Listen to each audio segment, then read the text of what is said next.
உங்களுக்கு இருட்டுக்கடை அல்வா பிடிக்குமா?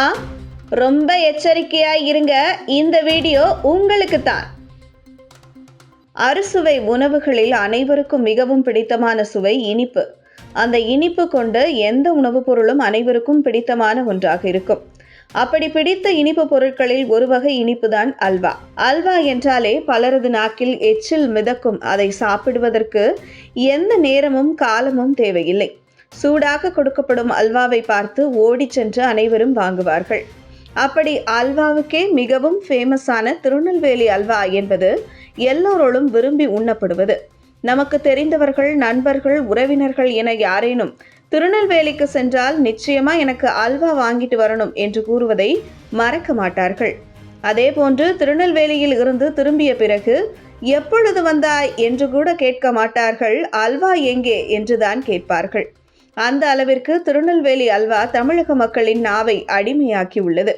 அப்படிப்பட்ட இந்த அல்வாவை 1940களில் ராஜஸ்தானில் இருந்து தொழில் செய்ய பிஜ்லி சிங் என்பவர் தமிழகத்தின் திருநெல்வேலியில் செய்ய தொடங்கினார். தற்போது இந்த கடையை இவருடைய 3ஆம் தலைமுறை வாரிசுகள் நடத்துகின்றனர். அதோடு எதற்காக இந்த கடைக்கு இருட்டுக்கடை என்ற பெயர் வந்தது என விசாரிக்கும் பொழுது, இந்த கடை ஆரம்பிக்கப்பட்ட நாளில் ஒரே ஒரு எண்ணெய் விளக்கு மட்டுமே இருந்ததாகவும், மாலை நேரத்தில் திறக்கப்படும் இந்த கடை இருட்டாய் இருப்பதாலும் காலப்போக்கில் இந்த கடையை இருட்டுக்கடை என்று கூற ஆரம்பித்து விட்டனர். ஆனால் இதுவே தற்பொழுது சிறந்த பெயராக அமைந்துள்ளது.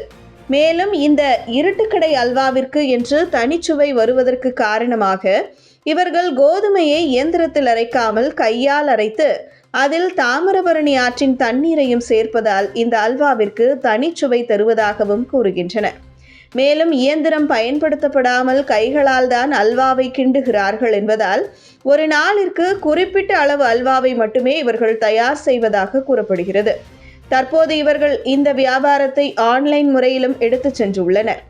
இதனால் இருட்டுக்கடை அல்வா என்ற பெயரை பயன்படுத்தி பல போலிகள் இணையத்திலும் விற்கப்படுவதாகவும், அதனால் அதை யாரும் நம்ப வேண்டாம், மக்கள் ஏமாறக்கூடாது என்பதற்காக தனது சமூக வலைதள பக்கத்தில் போலியாக இருட்டுக்கடை அல்வா என்ற பெயரில் விற்பனை செய்யப்பட்ட அல்வா பாக்கெட்டின் புகைப்படத்தையும் வெளியிட்டு, உண்மையாக திருநெல்வேலி இருட்டுக்கடை அல்வா எங்கு விற்கப்படுகிறது என்பதை குறித்தும் அதற்கான அதிகாரப்பூர்வ மின்னஞ்சல் மற்றும் இணையதளத்தையும் பிராண்ட் மற்றும் பேக்கிங் கவரையும் சேர்த்து தனது இணையதளத்தில் பதிவிட்டுள்ளனர்.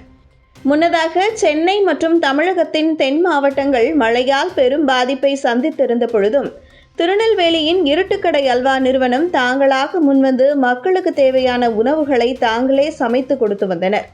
அதற்கு மக்கள் மத்தியில் நல்ல வரவேற்பும் கிடைத்திருந்தது. இந்த நிலையில் போலியாக இருட்டுக்கடை அல்வா என்ற பெயரில் அல்வாக்கள் விற்கப்படுவதை குறித்து மக்களுக்கு முன்கூட்டியே தெரிவித்த அதிகாரப்பூர்வமான திருநெல்வேலி இருட்டுக்கடை அல்வா நிறுவனத்திற்கு மக்கள் பலரும் தங்களது வாழ்த்துக்களை தெரிவித்து வருகின்றனர்.